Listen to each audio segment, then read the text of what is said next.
Shri Gurubhyo Namaha. Good evening and a very warm welcome to everyone. I am Manu Kashyapa from Advaita Academy. I once again welcome you all to part 2 of Weekend with Wisdom, wherein Shri Lakshminarayanan ji is taking us through Vedanta Life Style. I welcome you once again, Acharya.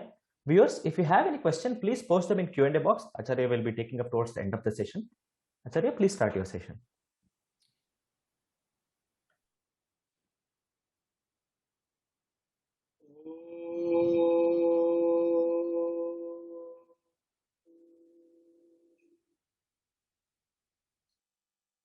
Om Sahana Vavatu Sahanau Bhunaktu Sahaviryam Karavavahai Tejasvinhavadi Khamastu Ma Vidvishavahai.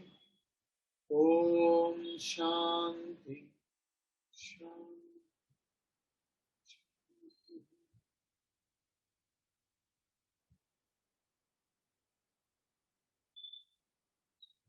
Om Sadashiva Samarambham Shankaracharya Madhyamam Asmadacharya Paryantam Vande Guru Parampara.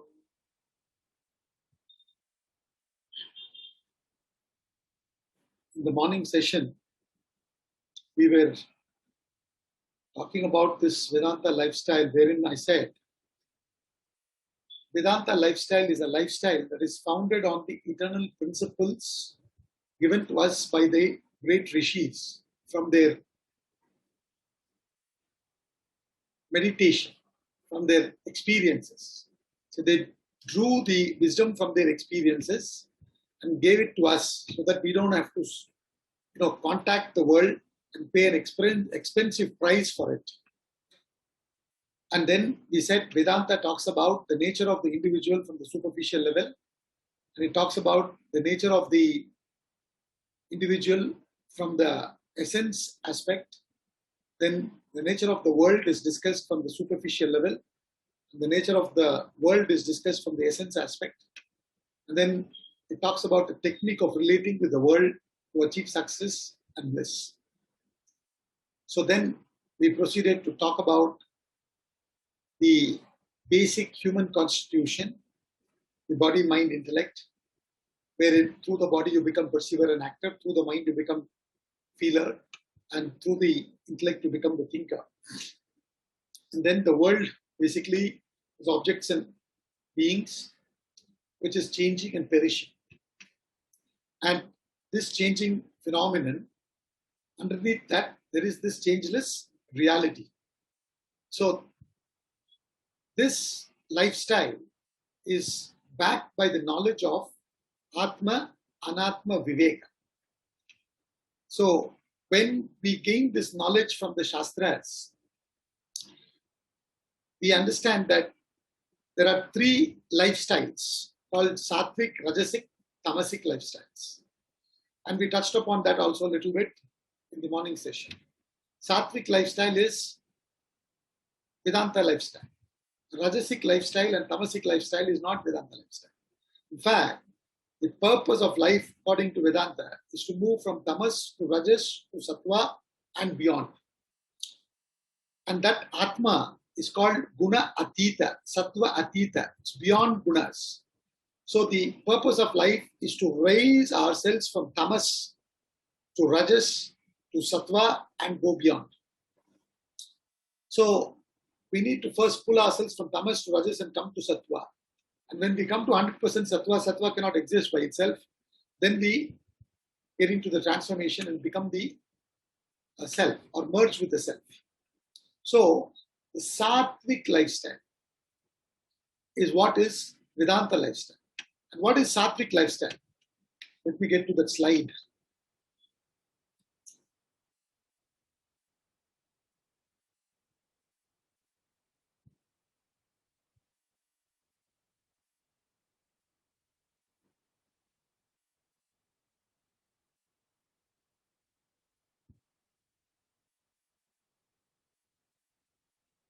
Sattvic lifestyle is a lifestyle that is based on sacrifice. Rajasic lifestyle is based on acquisition.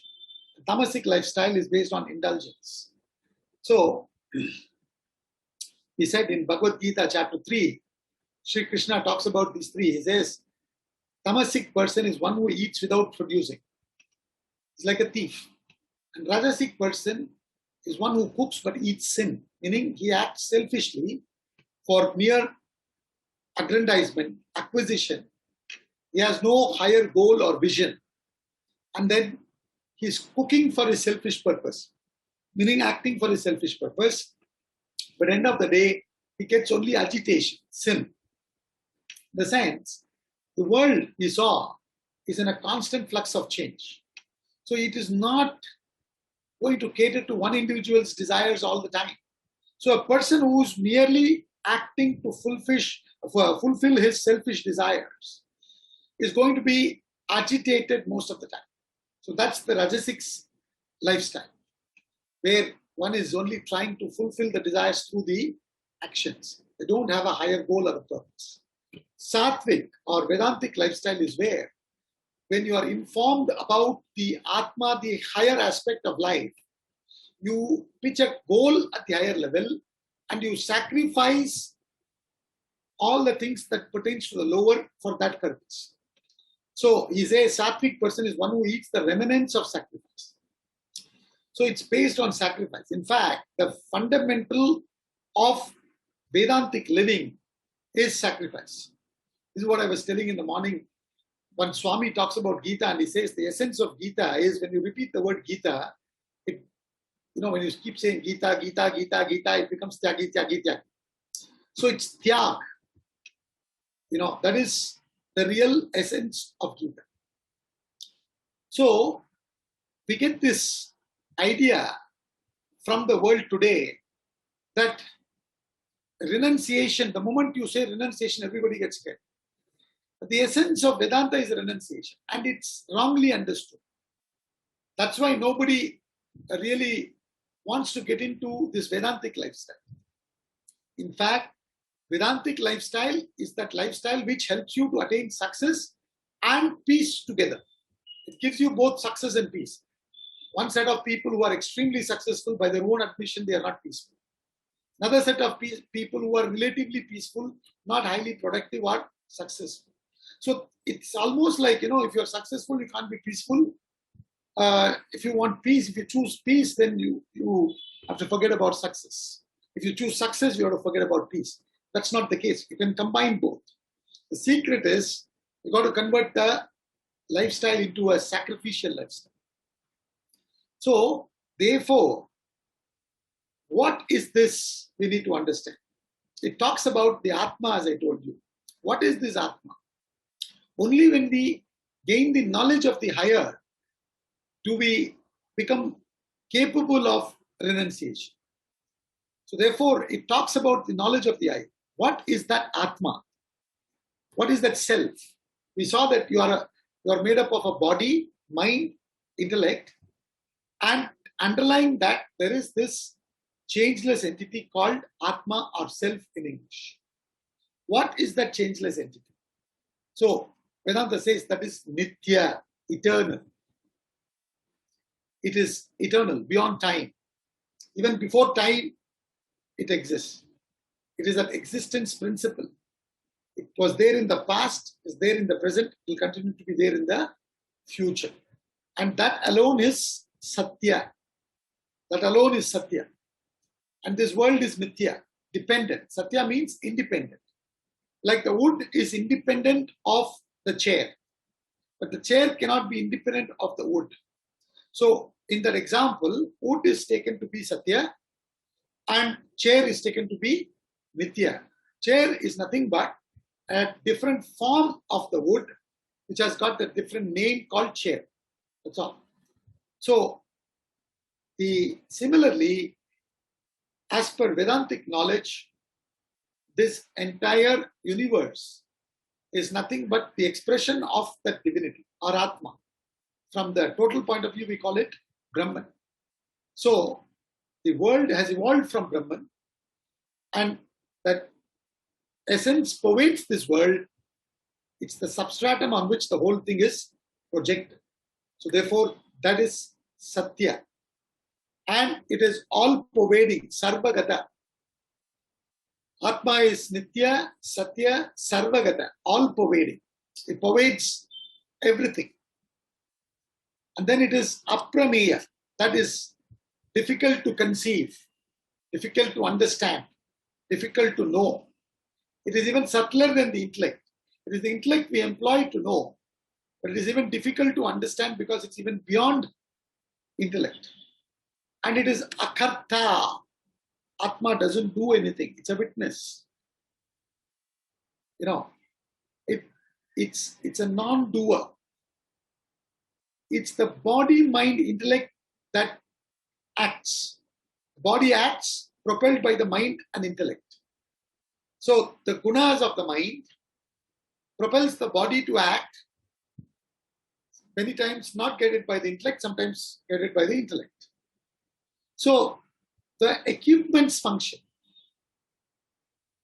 So Atma is only an enlivener, a non-doer, remaining like a sun. In its presence, every being results to activity.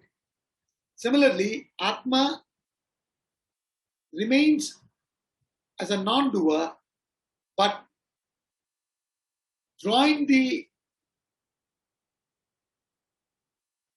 resource from the Atma or enlivened by the Atma, the body, mind, and intellect functions. So Atma is non-doer. And when we study Atma is non-doer, what do we understand when we reflect? We understand that I am a non-doer. Today, I'm in a delusion to believe that I am this body, mind, intellect, and I am doing all these actions. This is what I said. All our perceptions are ulta. The Vedantic perception is you are a non-doer. Our present perception is I am a doer. And whenever I am a doer, I am a bhokta also. But when I understand that I am akarta, non-doer, then I am abhokta. I don't have this papa and punya. I don't have to enjoy this papa and punya. I am not the enjoyer also. So, what Vedanta says is, you're caught in this samsara because you believe yourself to be this doer. And because of this doership, this samsara is there. And once you gain this knowledge, then you will rise above this doership. You will renounce this doership. And when you rise above this doership, then you also rise above the enjoyership. Then you become free from pap and punya. You become liberated. So, abhokta and asanga. Even though Atma is the enlivening factor, it remains unattached, without attachment. That is called asanga. Sanga means attachment. Asanga means without attachment, no attachment. And then it's nirvikara, changeless, and nirguna, without attributes.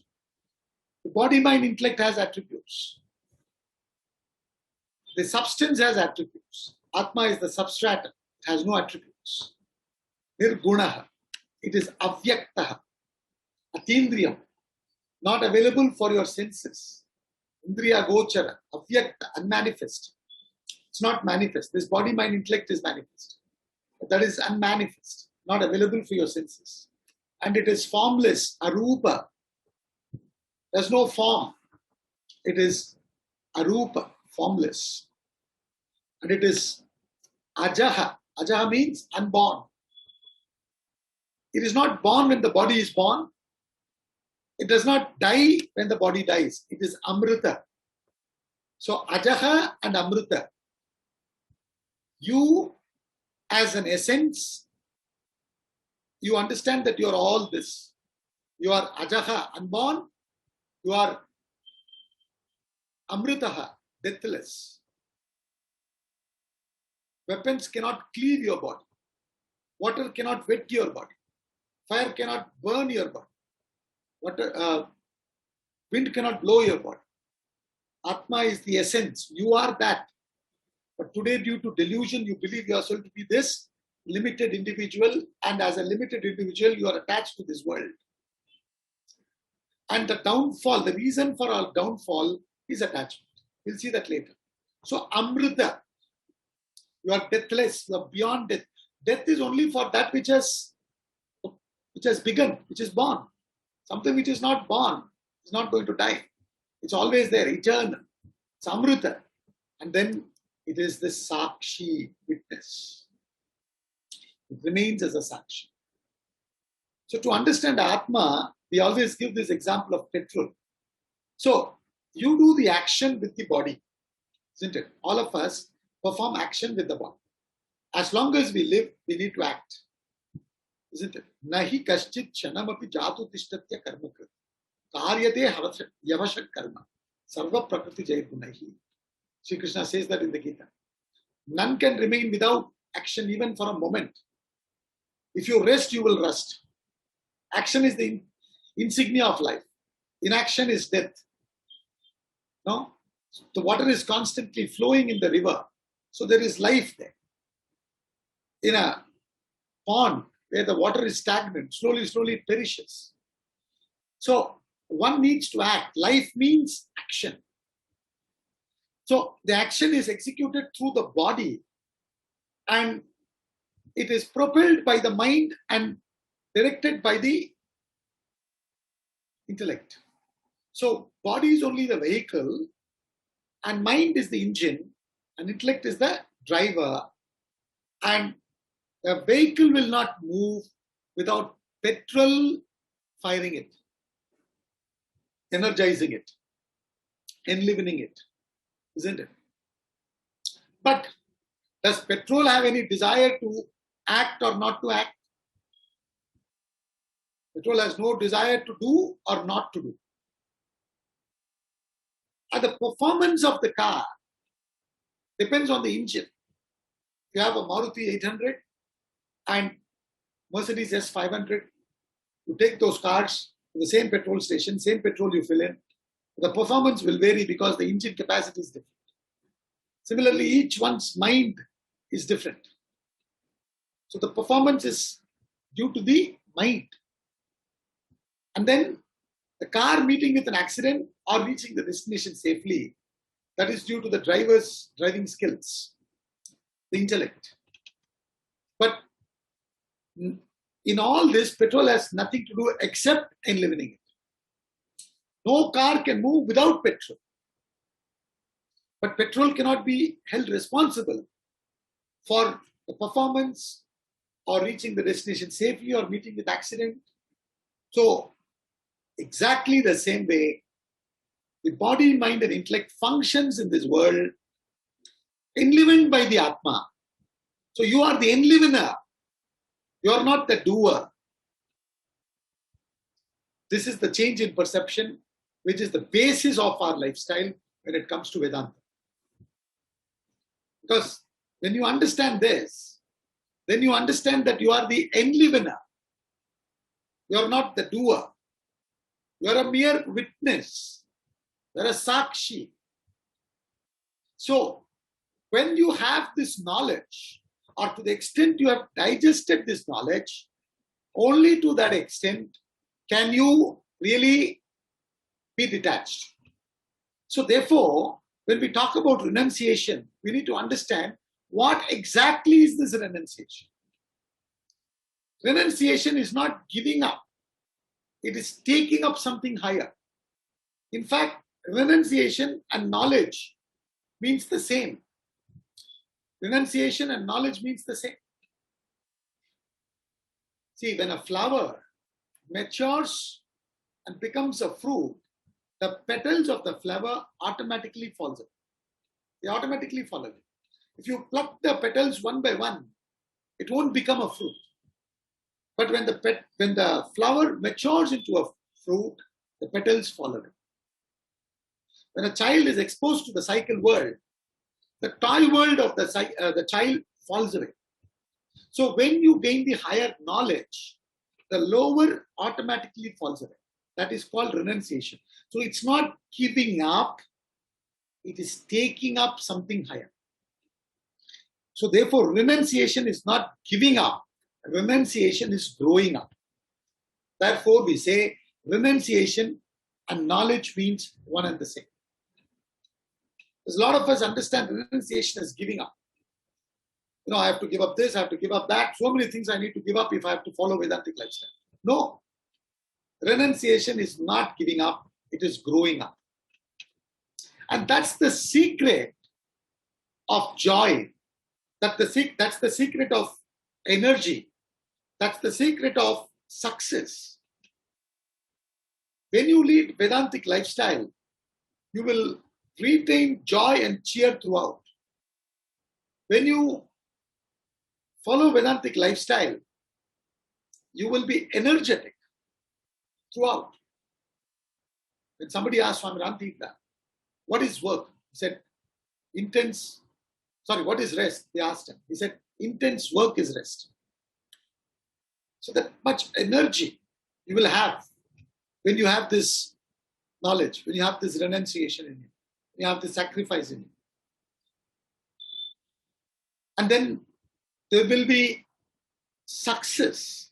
Success, the synonym of success is renunciation or sacrifice. So we need to understand what this renunciation is all about. What is this tyag all about? This beautifully Sri Krishna talks about in the 18th chapter of the Gita. He talks about renunciation also into 3 categories: Sattvic, Rajasic, Tamasic. Beautifully analyzes them in all these categories. First, the highest Sattvic renunciation. What is it?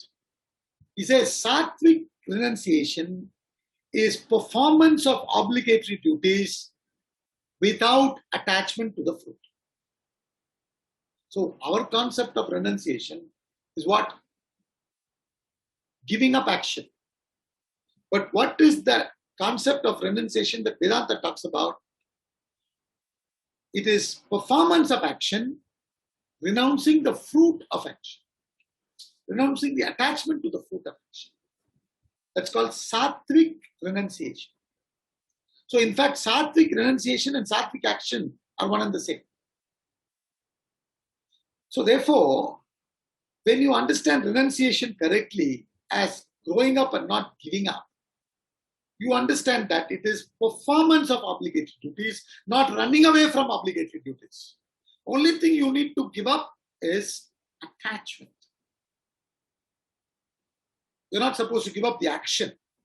Many people give up the action. That is easy. Giving up the attachment to the action is difficult. So the attachment will drop once you develop the knowledge, once you gain the knowledge. That's why when somebody asks the question in the morning, to gain this knowledge, what am I supposed to do? Do I have to give up my routine that I follow now, my work or whatever that he's doing? He said, no need to do anything. Just put in that little extra effort to get up in the morning and study, reflect, understand. Once the knowledge goes in, slowly, your lifestyle changes. Nobody needs to forcefully change the lifestyle. And nobody needs to be told once the knowledge goes in to change the lifestyle. It happens automatically. It's simultaneous. So Sattvic renunciation is when you perform your duties, your obligatory duties, without attachment to the result. Then what is Rajasic renunciation? Rajasic renunciation is relinquishment of action due to pain or difficulty. Some people say, what is there in money? As if they are not interested in money. See, what Vedanta says is, Vedanta is not against money. Vedanta gives the right value, that's all. In fact, renunciation also means right value. Understanding correctly, having the right value for it. When you say money, what is money? Money gives you option. Money cannot give you happiness. You can be unhappy with money. You can be unhappy without money. But money gives you option to be happy or unhappy in the place where you live, or take a flight and go to some other place and be happy or unhappy. So money only gives you option. It is useful for transaction in the world. Beyond that, it is not useful. So, understanding money correctly, so that what happens is, the money doesn't go and preoccupy your head. All that renunciation means keeping the world in its right place, where it belongs. For example, I was discussing about money. The money should be in your cupboard or in your purse. It should not occupy the space in your head. The preoccupations are the problem. So, in the Rajasic person's case, he is interested in money. He's interested in money. But to earn that money, he has to go through a lot of difficulties, pain. So, he says, what is there in money? So, giving up of your duties and responsibilities, actions, due to the difficulty involved in it, that's called Rajasic. Rajasic renunciation. What is Tamasic renunciation? Tamasic renunciation is renouncing the obligatory action due to delusion. So let's take the daily obligatory duty of little bit of exercise, physical exercise, half an hour, 45 minutes, whatever it is. If you have sattvic renunciation, you will do the exercise without getting attached to the result. Am I losing weight? All that, you don't get attached while doing the exercise. That's sattvic renunciation. Rajasic is, it gives so much of pain. Therefore I give up walking. That is Rajasic renunciation. Tamasic renunciation is delusion, not understanding the value of exercising. You are completely deluded. So, not knowing the value of it, you give up something. That's called delusion. In fact, many years ago I read in one of the Gulf countries, because there, when you put your money in the bank, the money, they don't give you interest. So, the lady thought, what is the use in putting the money in the bank? And they'll keep it at home. So she had kept some money, huge amount, in cash inside the freezer, I believe. She's kept it inside, nicely inside a bag and folded it with newspaper and kept it inside. And one of his relatives, when he visited, he was hungry. He was searching the freezer to see if there is something that he can heat and eat, So he saw this and some bad smell was coming. He thought something is spoiled and he threw it. In the Gulf, in every building, they have this garbage chute. So he threw it through that. And when the lady of the house came and he told that, she said, my God, I kept a lot of money in that. They've thrown it away. And later on, they called the authorities and they somehow found it. That's what I read in the newspaper many years ago. So when the fellow threw the money, will you say, what a great renunciate is given away money? He didn't know what is inside. He didn't know the value of it. So when you don't know the value of a thing and give it away, it is tamasic. When you know the value and you have the value for it, but to attain that there is difficulty, therefore you give it away, it is rajasic. When you know the value of it, but you have no value for it, in the absolute sense, you only have the value for it from the transactional sense, not from the absolute sense. Like Swami Ramtirtha says, iron and gold is good for buying iron and gold. That's all. It's not good enough to buy you happiness. So therefore, you know the value of it. It is having value only here. Like for example, the Indian rupees. The Indian rupees has value in India. If you take the Indian rupees and go to America, you should have dollars there, not Indian rupees. So therefore, the value of the worldly objects and beings is understood. And you do not have the value for it beyond its scope. Therefore, you rise above it and function. That's called sattvic renunciation. So let's understand this correctly. Tamasic renunciation is when you don't know the value of it and you renounce it due to delusion. It's called tamasic. When you know the value of it, and you have the value for it rather, but you find a lot of difficulties in getting it, therefore you say, I'll renounce it, I'll give it away. It's like saying grape is sour, because I can't reach it. I'm interested in it, but I can't reach it. There's so much of difficulty there. Therefore I say, give it away. That is Rajasic relinquishment.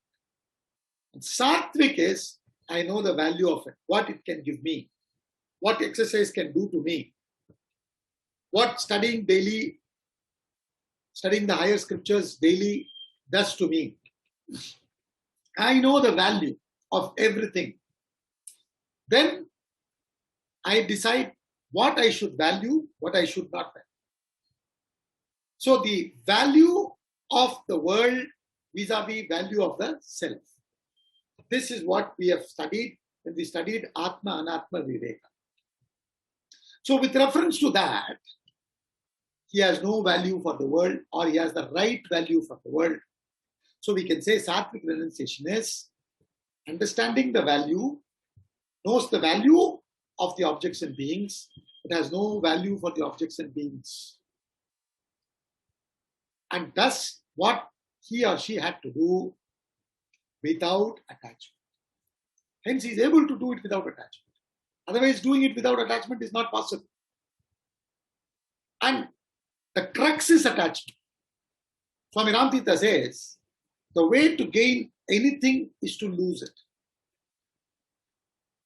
If you really want to gain anything, you got to drop the attachment. That's the crux. That's the difficult part also. And we say in Vedanta, how you get detached from the lower, which is what I was explaining. When you get attached to the higher, you become detached from the lower. When you are rising, when you are climbing yourself on a ladder, you keep your right foot firmly established on the higher, only then can you take your left foot. Otherwise, you will fall. So, you need to constantly give into the lifestyle of gaining this higher knowledge and assimilate it through manana, and then compare it and contrast it with your daily challenges and draw the wisdom from it and establish it in you. And base your life on that wisdom. That's called Vedantic lifestyle. So when you do that, as the knowledge settles in, the attachments to the lower automatically keeps falling. So, the more you are attached to anything, the more you will lose it, says Swami Parthasarathy. The way to gain anything is to lose it. The very obsession, the very attachment, you will not be able to achieve the object of your desire. Therefore, he says, the secret of gaining anything is to lose it.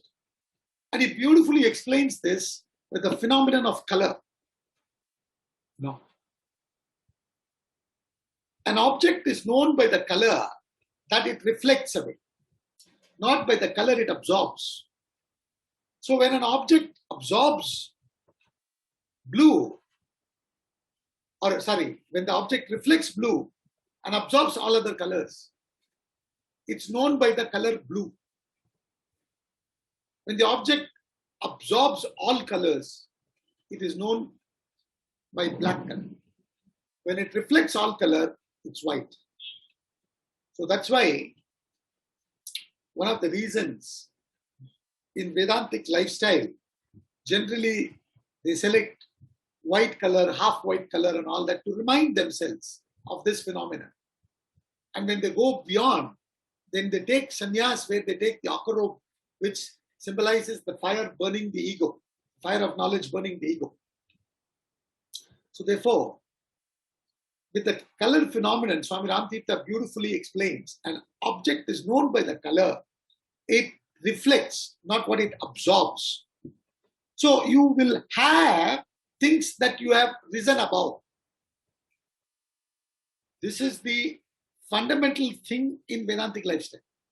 Something that we need to understand. Without knowing this, what everybody is trying to do is run, acquire, have more. So the more they are attached, the less they have. See, in the Vishnu Sahasranama Dhyanam, there is this name called Lakshmi Kantam is used. When the gods and demons together were churning the Milky Ocean, a lot of things came out. And Lakshmi also comes out with Mala, it seems. Lakshmi, the goddess Lakshmi, goddess of wealth, she came with Mala. And everybody readily going down so that she will put the Mala around them. But she goes and straight puts the Mala around Lord Narayana, Lord Vishnu. Why? Because he was not at all interested in her. Very interesting knowledge, isn't it? Narayana or Lord Vishnu was disinterested in Lakshmi and she chose him. So, if the wealth has to stay with you permanently, you have to be detached from it. The wealth that you have should be used for the welfare of the world, then the wealth will stay with you. You can only do that when you are detached. Otherwise, you will be only interested in hoarding.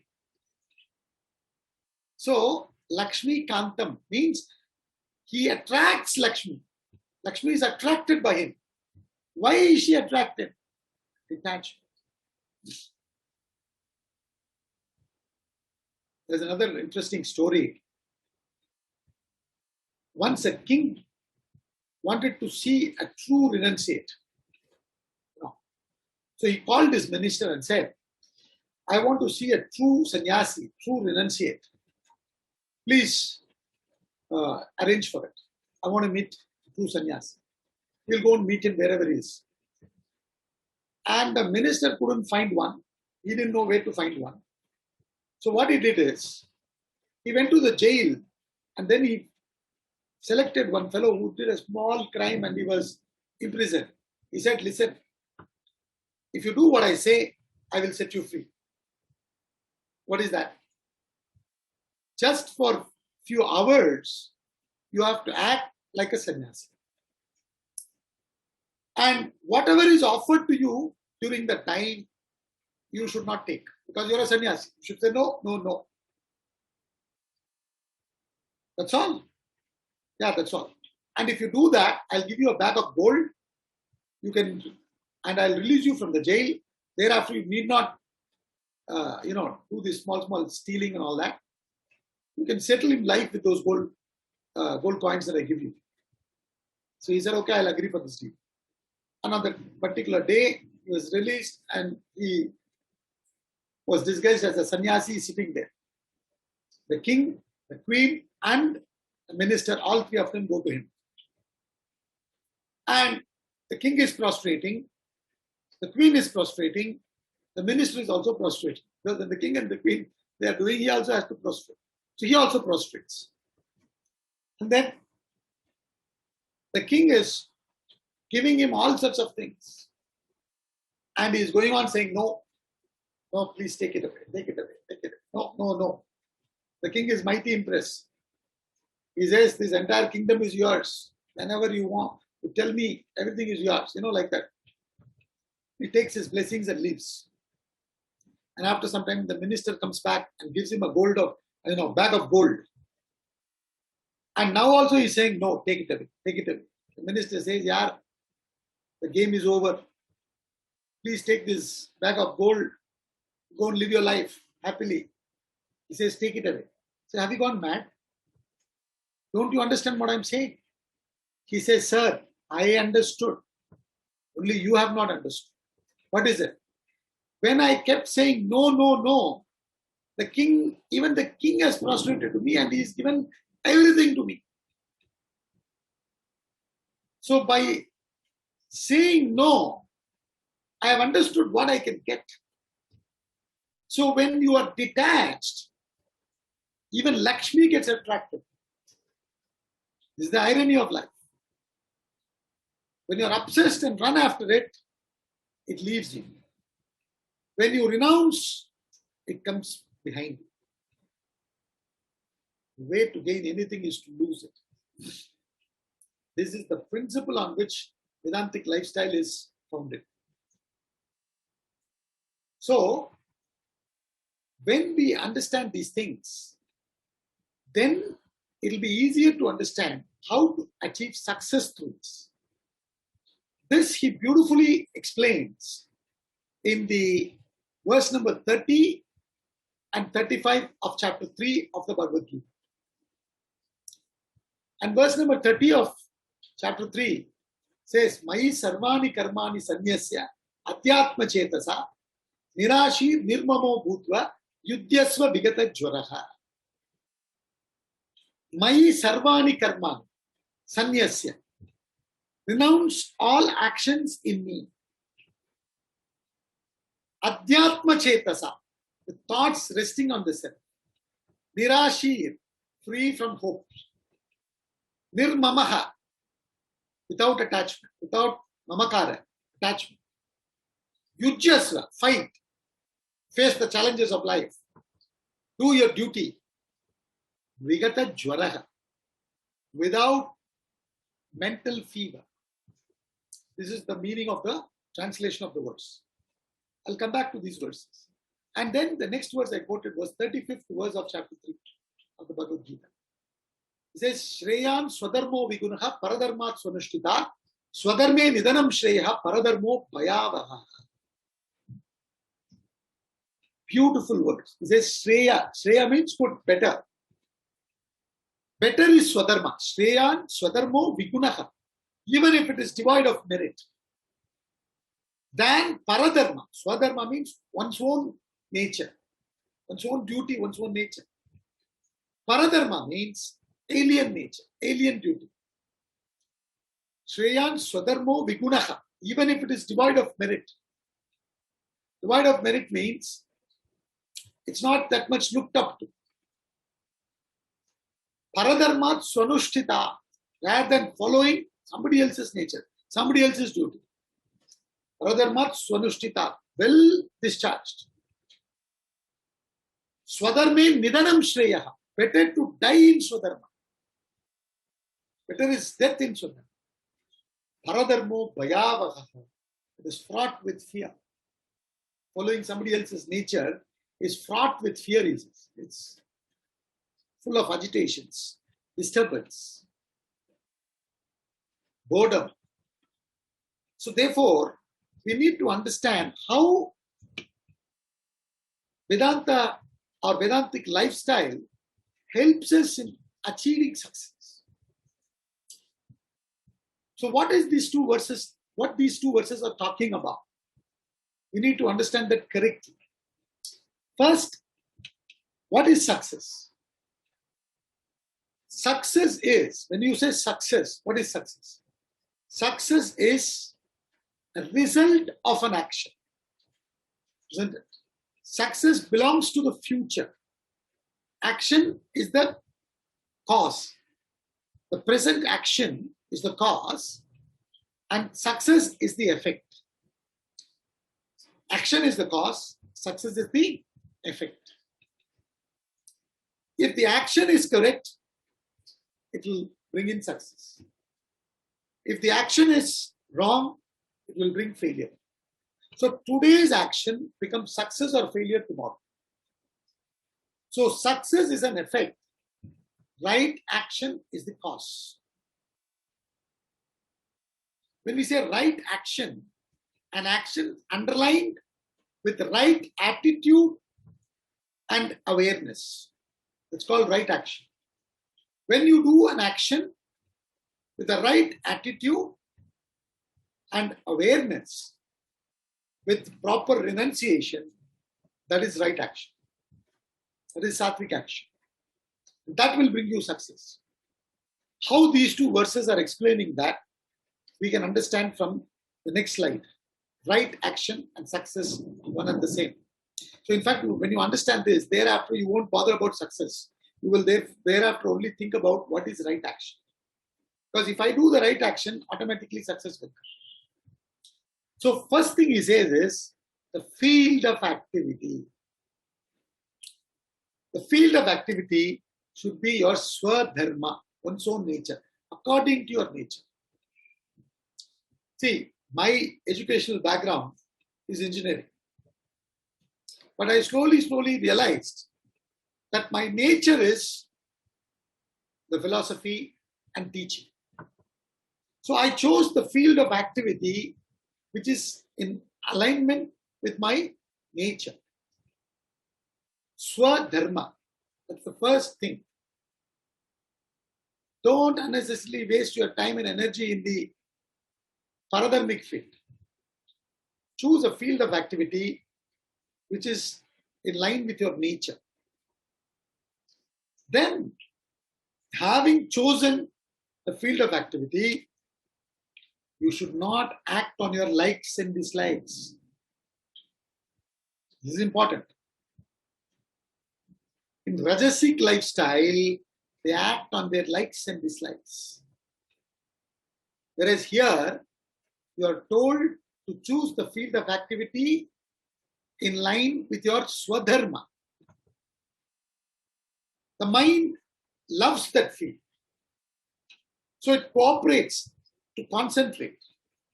Focusing becomes easy. But still, mind has so many other likes and dislikes. For example, mind doesn't like to work hard, exert effort. So many likes and dislikes are there. So you need to renounce the likes and dislikes. Meaning, you don't act on likes and dislikes. So then what do? You have to therefore set a goal. And when you set a goal and act, it generates energy. And what sets the goal? The intellect sets the goal. Intellect should set the higher goal, and then the mind should surrender to that goal. Meaning, the mind doesn't act on its likes and dislikes. It surrenders to that goal and does the actions which are helpful to achieve the goal, which are in tune with the goal, aligned to the goal. So, intellect must choose a higher goal, mind must surrender to the goal, and then the body must act towards that goal. This is what he said. In the 35th verse, what did he say? Shreyan swadharmo vigunaha paradharmat swanushtita. So choose a field of activity, swadharma. Swadharme nidanam shreya. Better to do swadharma and die. Because as you execute your actions in swadharma, you are enjoying. It's the enjoyment is in the action, not in the result. So, better to die in swadharma, performance of one's own duty or nature, rather than choosing paradharma. It gives you agitation, depression. So, that is what verse number 35 said. And in verse number 30, what did he say? Adhyatma chetasa. Adhyatma chetasa means Atma. The intellect should pitch the goal of Atma. Now, not everyone can conceive the goal of Atma. So, we say the absolute goal is Atma. The relative goal is something beyond your selfish, self-centered interest. If somebody is working just for himself, it pitches the goal of a family. If somebody is working for the family, then community, country, humanity, all species, etc. So, the intellect must conceive a higher goal beyond the selfish, self-centered interest. Adhyatma chetasa. Then, he says, Mai sarvani karmani sanyasya. So, in that goal, you renounce all your personal likes and dislikes. This is what it is. Surrendering to that goal. When somebody presented a mala to Hanumanji, he put it to his ears and he didn't say Ram, so he threw it. So this is called surrendering to the goal. Like Guru Nanak Ji says, Tera na mera. Everything in alignment to the goal. My personal likes and dislikes may be there. The personal likes and dislikes will be converted into preferences. I have a preference. If it's there, fine. But if it is something that's not going to be helpful to reach the goal, then I say no, thank you. However expensive it may be in the worldly sense. It's called surrendering to the goal. Elsewhere he says Ananya Chinta. In the 22nd verse of chapter 9, he says Ananyas Chintayanto. Ananya Chinta. Chinta means thought. Anya Chinta means other thought. Ananya Chinta means no other thought. So there's a lot of personal sacrifices. Personal likes and dislikes are renounced. And you surrender to the goal. And then the body should act towards the goal. So there is a perfect integration of the body, mind, and intellect. And this is called yoga. And when you act like this, it's called karma yoga. You understand? So the intellect should conceive the higher goal and pitch it up. The mind should surrender to the goal. The body should act towards the goal. And when you pitch up a higher goal, there's tremendous energy. A selfish person will say, I have no energy, no energy, no energy. The higher the goal, the greater the energy. You know, when we see the documentary, when we go to the movie theaters, before and all, they used to show documentaries of freedom struggle and all. So when you see Mahatma Gandhi walking, leading a procession, he's walking so fast at that age. From where is he getting so much energy?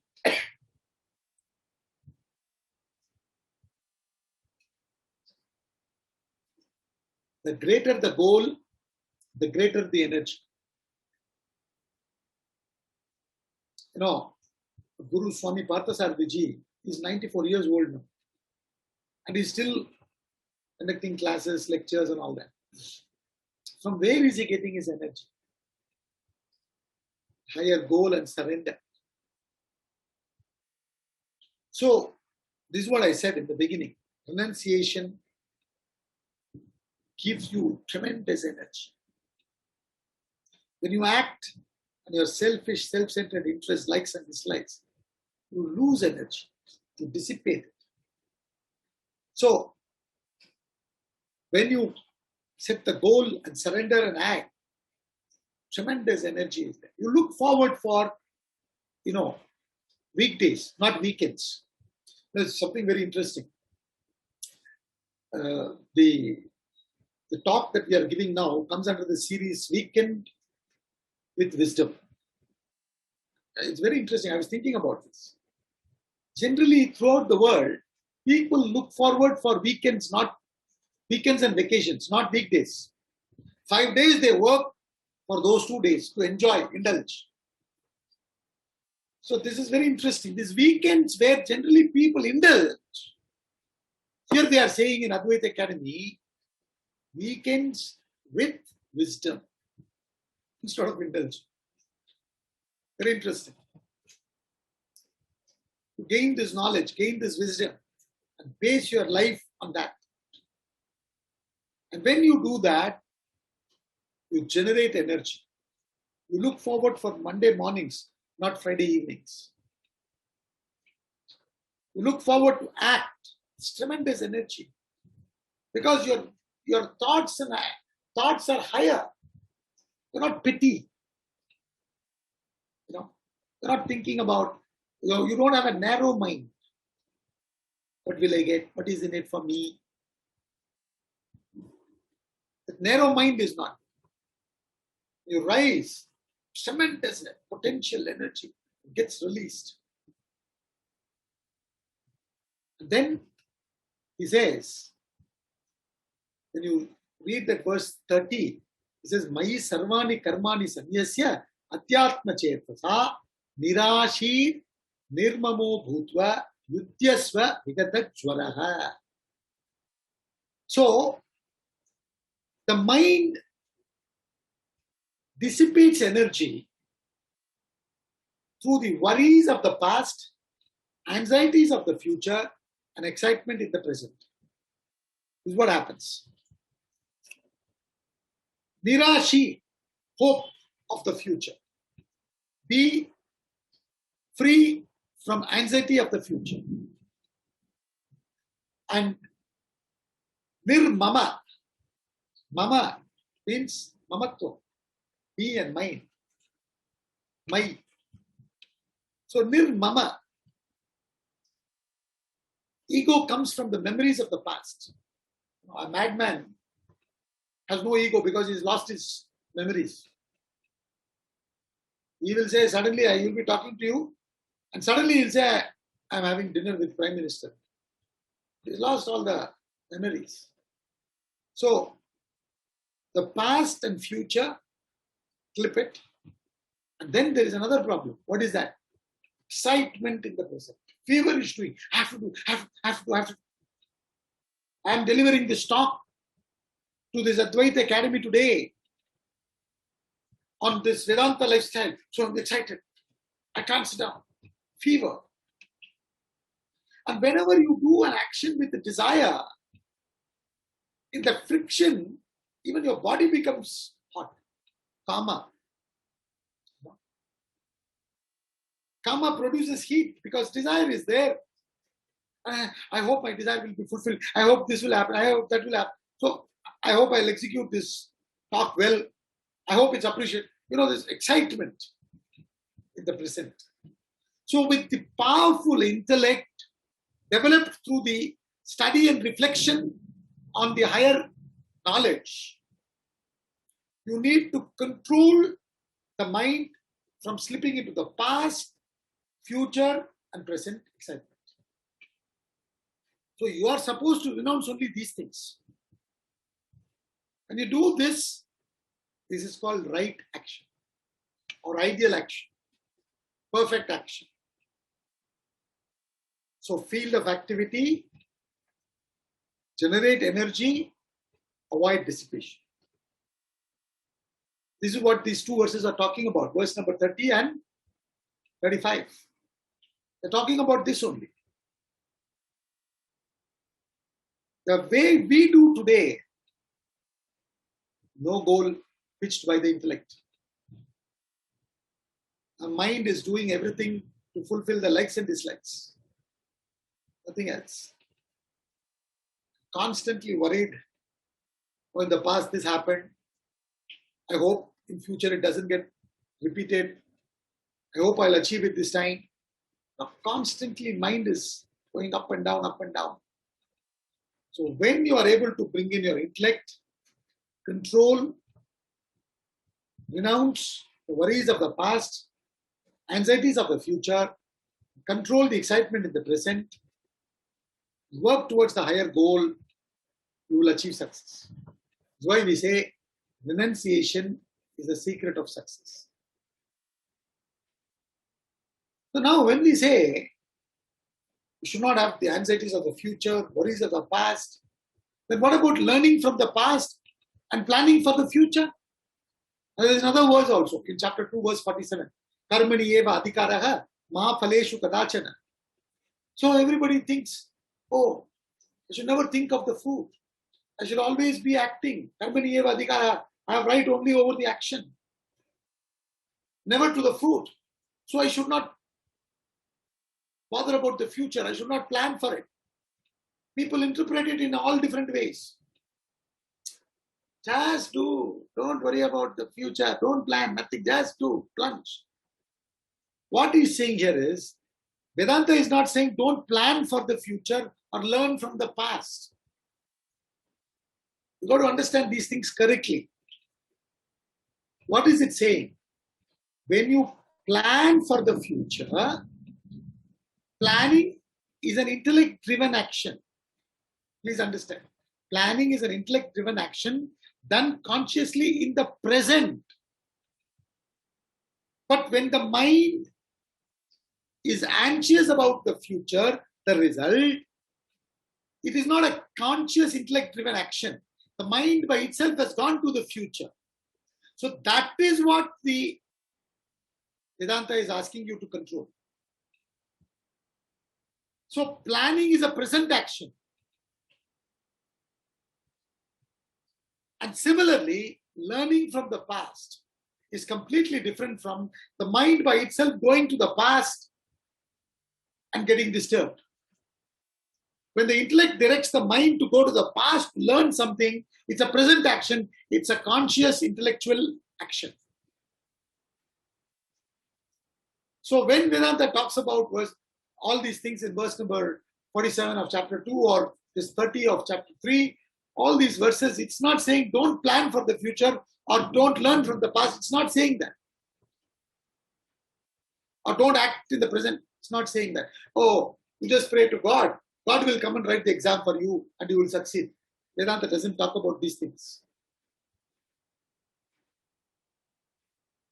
So, planning is a present action. Learning is a present action. And in the present, when you do planning, after learning from the past, and you plan for the future, and execute the action without the worry, anxiety, and excitement, that is right action. And coupled with this, there is right attitude. What is that? Though I do all the actions to the best of my ability with my proper thinking and everything, still there are many factors which are not under my control. Like this morning, just when I was about to finish the thought flow, suddenly power cut happened here. So temporarily we were cut off. Then again I had to reconnect and we concluded the session in the morning. It's not under my control.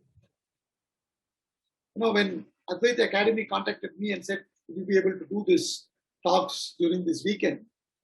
I said, okay, I can only come and deliver the talk. What is there within my control I can do. There are so many factors which are not under my control. So I understand that and accept that.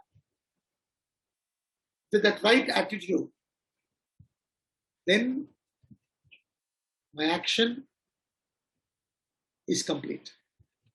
And when I continue doing action like this consistently, what I will get is the byproduct called success. If somewhere I do wrong here, I won't get success.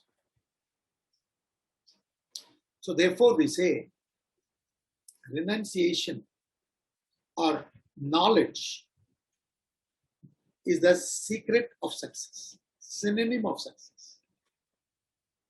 So when we say renounce, what are you supposed to renounce? I'm just summing up now. What are we supposed to renounce? Egocentric desire. I explained all these things in the morning also. At the relative level, even for this talk to happen, so many people are involved in the background, isn't it? Facebook, advertisement, all kinds of things they are doing. And testing is happening. There's so many people involved. I'm not the only one who's doing it. So, this entire universe is interdependent from the relative level. All of us are interdependent.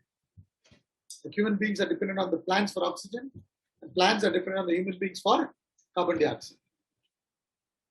So, when I understand this, then I rise above my egocentric living, only for myself. I'm able to see this entire universe as one kutumba, one family, Vasudhaiva Kutumba.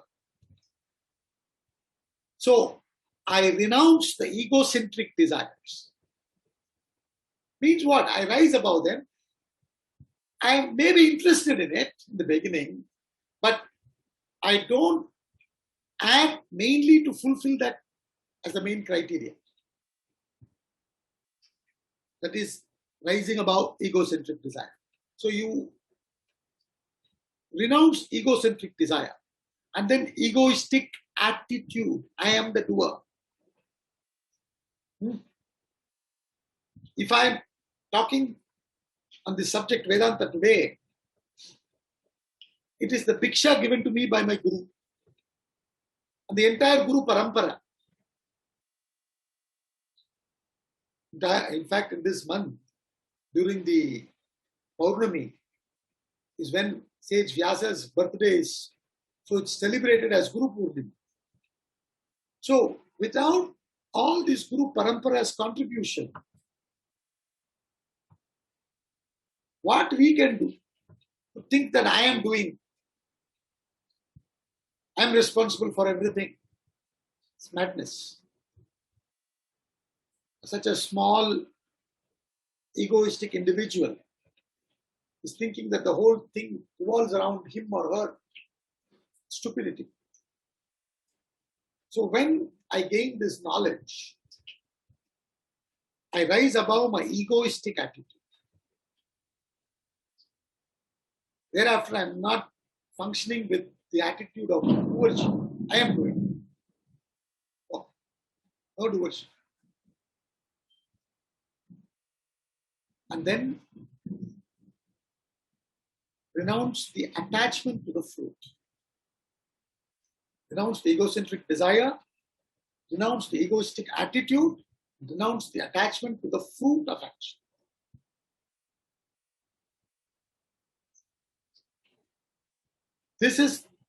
These are the things that is to be renounced, not action.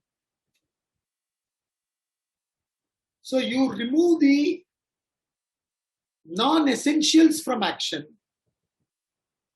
then action itself becomes success. It's all Vedanta says. So it's purification of your action. When will the purification happen? When the knowledge comes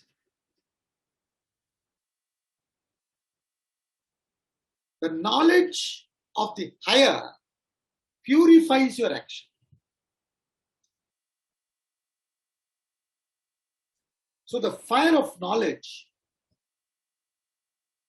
when your actions are roasted in the fire of knowledge, it metamorphoses into success. The attachment is to be renounced, not the action. The egoistic attitude is to be renounced. Behind me, the entire Guru Parampara is there. My parents are there. So many more people are there. So many factors are there. If I'm able to energetically talk, I owe it to the sun, the moon, the earth, everything, the farmer, so many people.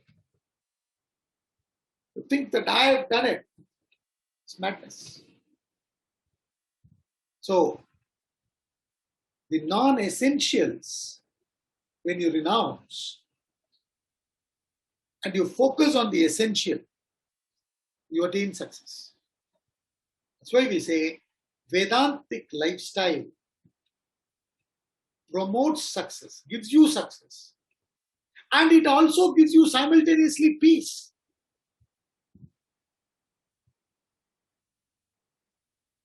Why am I disturbed today? Because the I, the me and mine, that is causing disturbance. Action is not giving me agitation. It's my attachment that is giving me agitation. If I'm attached to the stock, then that will produce agitation. Raga will give you shoka. If there is no raga, there is no shoka. So, I am losing peace because of my ego. When I've learned to renounce the ego by gaining the right knowledge about me and the world, then the individual is aligned with the world, the total. There is perfect alignment. When there is perfect alignment, there is no noise. There is no agitation.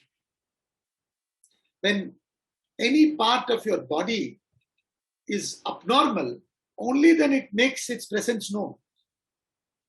When everything is normal, it doesn't make its presence known. So when the I is purified with that knowledge, aligns with the total, the world, no agitations, no abnormality, no complaints, no shoka.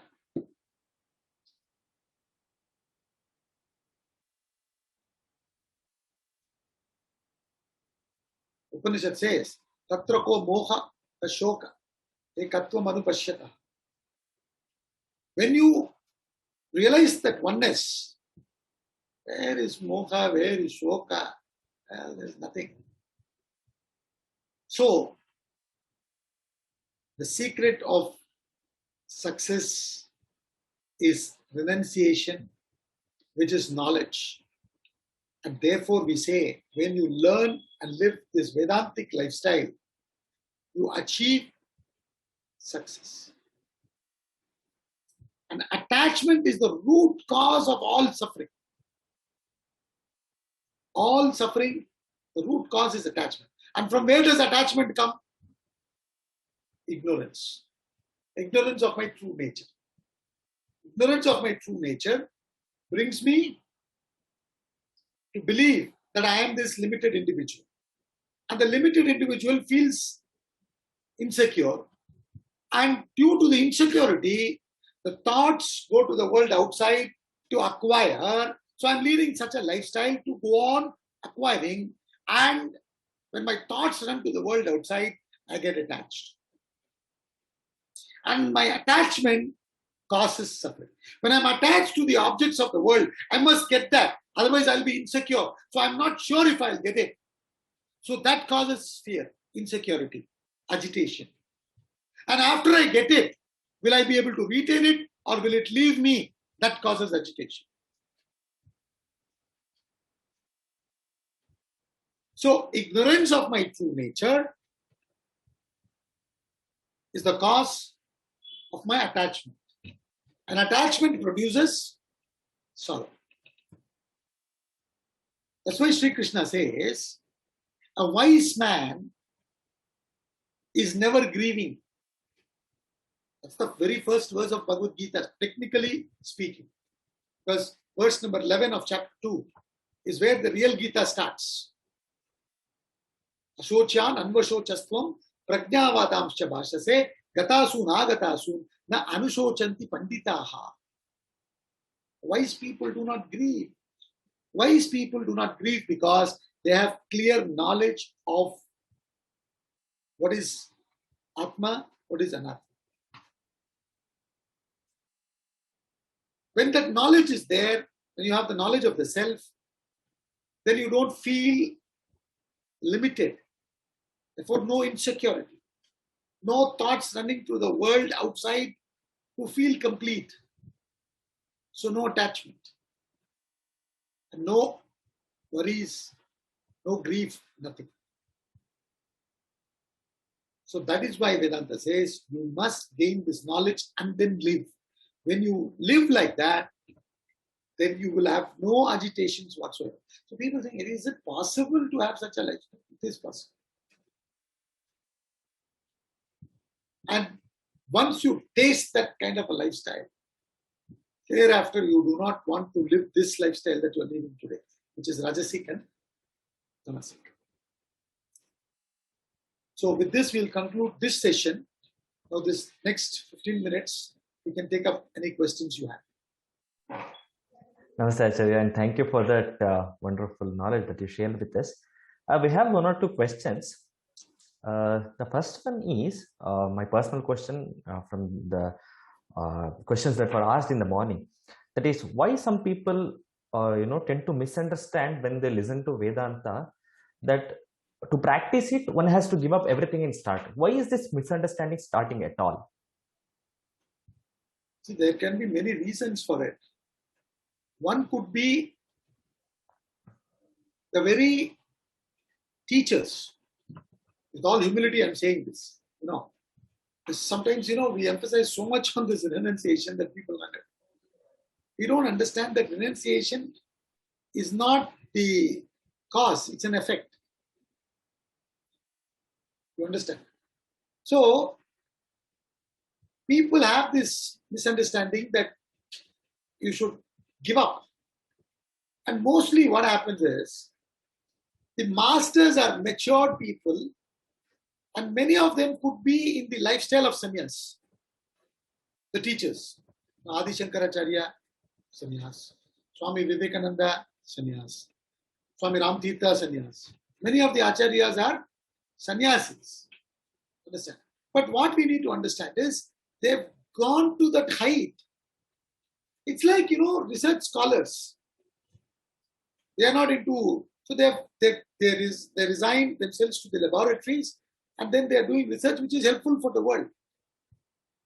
But we misunderstand that, to live these things, you should give up. When this knowledge goes in, as a result of that, simple living comes in. You understand? Simple living comes in as a result of that knowledge. Because when you're full inside, there is no requirement for more outside. Like they use the word makeup, When you know you are beautiful, why you want to make up? You only make up for what you lack. So, the misunderstanding could be, like I said, due to this reasons, or it could also be due to the student himself. The student himself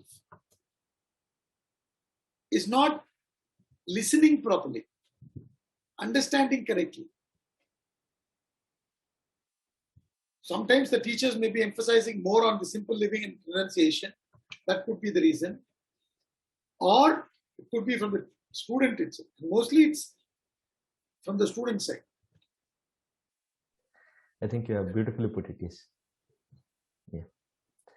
And the next question is, what are the practices that will make us gain the Nitya Vastu Viveka? I thought of covering those things in the next session. That's okay. So what are the practices to gain the Viveka? Right. Like I said, first thing, Viveka means what? Discrimination, knowledge. Right? I need to gain knowledge. For that, what is the prerequisite? First thing I must understand, I don't know. Isn't it? I think I know, but I don't.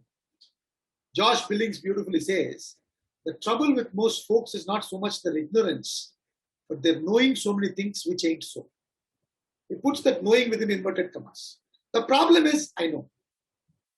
I'm a PhD, I know. I'm a Sanskrit scholar, I know. I'm this thing, that thing, I know. So, the problem is not ignorance. The problem is knowledge. So, first thing is I should understand I don't know. Then I should approach a guru who knows. And I should become a Sishya. Interested to know the truth. Right? And listen to the Guru attentively. And then come back and think about it. Then slowly, Viveka will come. If you want to gain that Viveka, you should first have humility to accept that I don't know. And, so this is the essential quality of a student. Very basic, essential, basic minimum. Then I'll say, I need to go and learn from the Guru, the Shastras. And when I start studying, slowly, the Viveka comes. Then I will be seeing, oh, this is Nitya Vastu. All these are Anitya Vastu. So then slowly, I develop Viveka. As I develop Viveka, I develop Vairagya towards the Anitya Vastu. Then I develop more and more Mumukshatva towards attaining that Nitya Vastu, realizing the self. So, in between, I need to have these qualities like Shraddha. Now, Shraddha, Adi Shankara defines it as faith in the words of the Guru and Shastra. And Swami Parthasarathy, my Guru, he says, Shraddha is not just mere faith. It is faith plus conviction plus consistency. Till I get transformed, I don't give up. So with that Shraddha and humility, when I approach the Guru and study the Shastras and reflect on them, slowly I'll develop Viveka and Vairagya and Mumuksha. Thank you, Lakshminarayanji.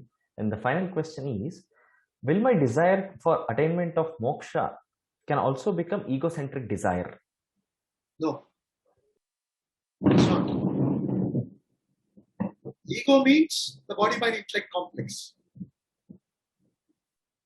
Ego, somewhere I read, they said the expansion of the word ego. It's not that way, it's not designed that way, but they beautifully put it that way. What is it? Edging God out. E-G-O. Edging God out. You understand? Edging God out means edging the totality out, edging the truth out. When the pure consciousness functions through the body-mind-intellect complex, that arrogating thoughts are called ego. Right? In the morning I talked about mind and intellect. Indiscriminate thought is mind, discriminate thought is intellect, arrogating thoughts are the ego. This body-mind-intellect complex, which I feel is separate from the total, that is ego. So when I have desires for those things pertaining to the body-mind-intellect per se, that's called egocentric desires. But when I have desire to liberate, that is not egocentric desire.